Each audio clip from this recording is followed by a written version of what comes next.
माते सांग मी कोणत्या परिणामाला शिकतो म्हणजे भोग भोगून मकाईला गेलेल्या एका उपाशी पोटाची तरी भूक मागे. माते तुझ्या प्रसन्न प्रवाहात आकंठ बुडून सुद्धा सम्राटाचा कंठशोष झाला नाही. बसा बसा माते मी कोणती तपस्या करू. सांग माते मी कोणती तपस्या करू. आई गंगामाई माते मला बळ दे, मला सामर्थ्य दे, मला राग जळू दे, माझा अहंकार गळू दे. माई तुझ्या छायेत मला मला निवून निवून जाऊ दे.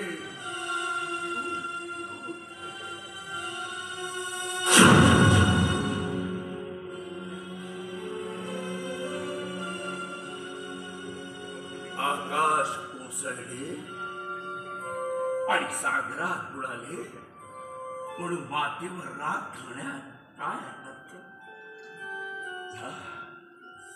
जा देवगता जा. माझ्या हातानं मी तुला गंगार्पण करतो. ज्या कर्तव्य कठोरतेनं गंगा माईनं आपल्या 7 पुत्रांना जलसमाधी दिली त्याच निष्ठुरपणानं हा भीष्म आपल्या उमलत्या मनाला आणि यौवनाला गंगेच्या सागरात सोडून देत. देवव्रत संपला. या गंगा किनारी त्याची उत्तर क्रियाही आटोपली. आता उरलं भीष्म अष्टवसूंपैकी उरलेला अखेरचा वसू उडालेल्या आकाशाची एकुलती एक आशा. स्वतःच्या दुर्लाचे शिवधनुष्य पेलं नाही त्यातून मलाच उचललं पाहिजे. सर्वस्व पणाला लावून सर्व संघ परित्याग करून भीष्माला आता वृद्ध झालं पाहिजे. आई गंगा माई माते मला बळ दे, मला सामर्थ्य दे, मला राग जळू दे, मला अहंकार गळू दे. माई माई तुझ्या छायेत मला मला निवून निवून जाऊ दे. माई तुझ्या छायेत निवून निवून जाऊ दे.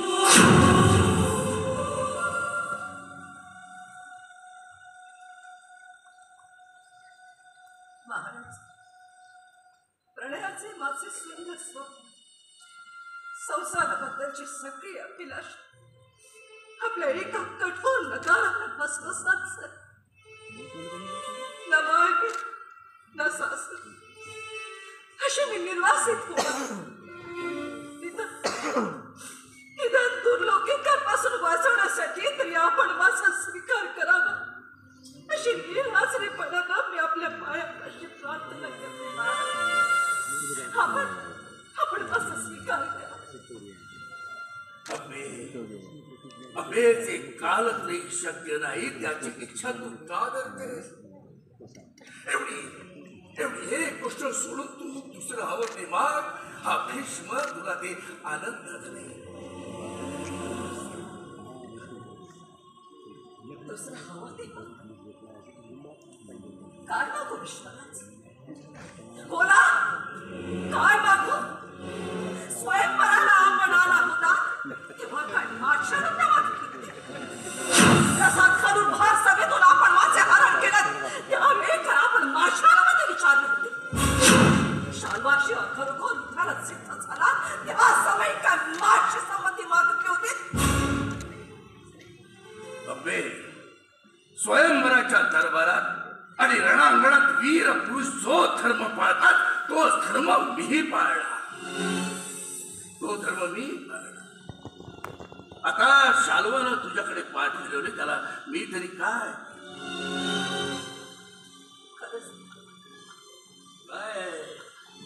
शाल्वाकडे मला परत पाठवा असा हट्ट तू धरला होतास. आणि धर्माची संस्कृतीबद्दल ते सांभाळ तुझी इच्छा मी पूर्ण केली होती. आता शाल्वानं तुला नकार दिला. आता तुझा मार्ग तुलाच शोधला पाहिजे. शार्वानं माझ्याकडे पाठ फिरवली आणि आपणही आता मला माझा मार्ग शोधण्यासाठी भारावून आणि तरीही आपण म्हणतात की तुला दुसरं काही माग दुसरं काय मागू माझ्यासाठी चिता रचून स्वतःच्या हाताने मला चितेवर उभी करून ती पेटवणारा हात बोला. अंबे अंबे अंबे तुझ्या मुखात त्रागा हा असा वैताग शोभत नाही. बस भीष्मा भीष्मा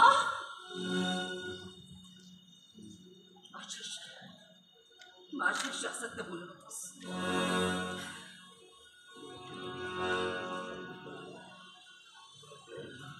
काय करणार आहेस?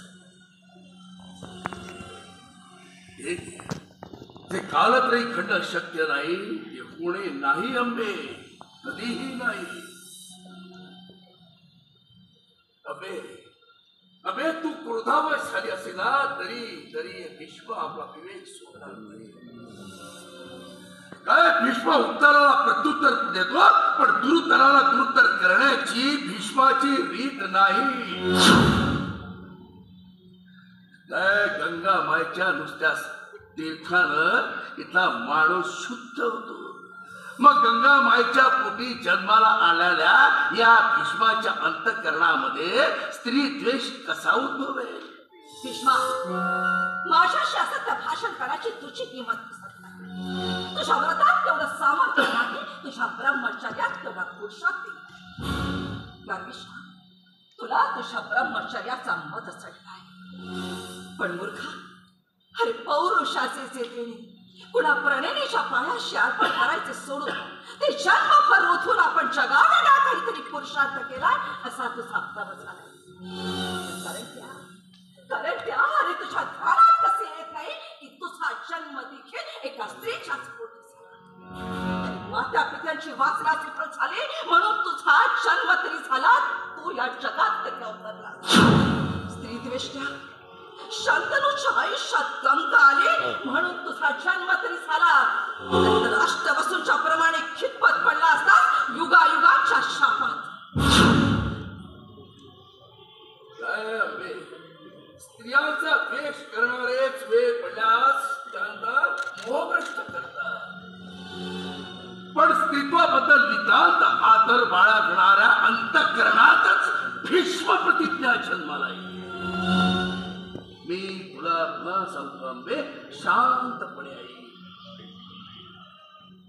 तुझी मागणी ऐकून कधी काळी हा देवव्रत हर्षभरीत झाला असता ती तुझी मागणी हा भीष्म करू शकत नाही. ही एक गोष्ट सोडून तू मला दुसरं हवं ते माग अंबे, दुसरं हवं ते माग.